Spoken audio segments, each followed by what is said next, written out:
For tonight's Special Assignment Unit report, we are talking about pets and drug abuse. Look at this face. This is Joey. You know, our pets are all about unconditional love. They stand by us through thick and thin, which makes this story even more disturbing. We've all heard how bad the heroin or prescription drug and opioid problem is, but now addicts are going after pet medications and medical supplies for their next high. But it's hard for me to believe that this was accidental. I just want to know, how did your dog really get hurt?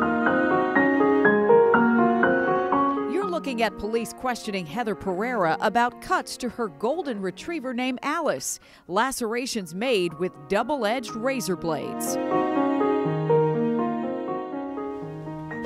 Is she gonna get taken away?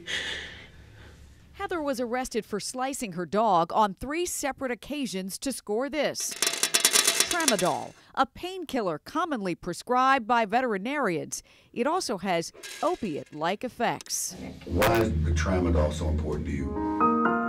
Police say Heather went vet shopping, visiting animal hospital after animal hospital in Kentucky to get the tramadol, and then using it herself. I swear on my family's life, I did not do that. After repeatedly denying she did the 3 razor cuts, Heather finally confessed. No, I said I'd done them. With the razor? With the same razor? With different razors. They were clean, but I threw them away afterwards. Are you hooked on that stuff that bad? I am, but I'm not. When you're in active addiction, you'll do whatever it takes to get that next high. Peaceful, yeah. Definitely real peaceful, you know. Matthew, who lives in Calvert County, Maryland with his father, understands Heather's desperation. He's been clean from heroin for 8 months. He never harmed a pet when he was using, but he did steal the family cat's syringes. When I first found out that the cat had diabetes and that we had to use insulin syringes, green light popped in my head. Well, there you go. You don't have to go out and try and find them anymore or buy them from a store.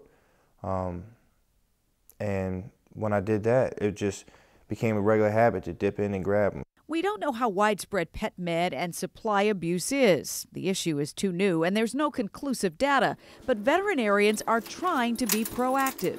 I know that almost all of my veterinary colleagues are very aware of this problem.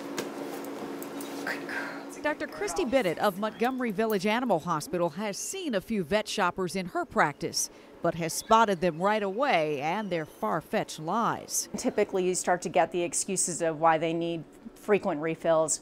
They are running out of drugs before they're supposed to. There's always some type of story about if they've lost the prescription. The biggest thing I worry about is if they're actually more nefarious and are trying to distribute the drugs. We are not required by law to fill a prescription for a pet just because an owner wants it. Okay, buddy. It's okay.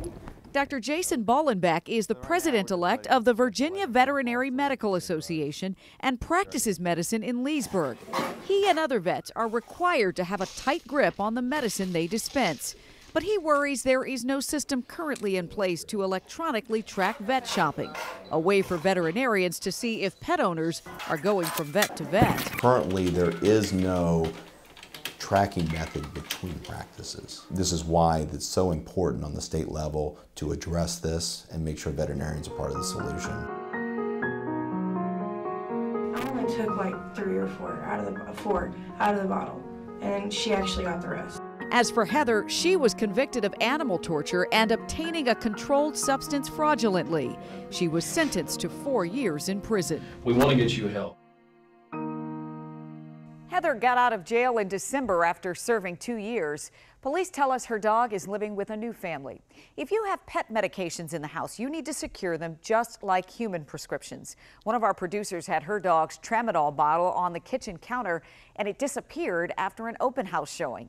And if you're someone looking for help with an addiction, go to our WUSA 9 website or app. We have a huge list of places that can help you.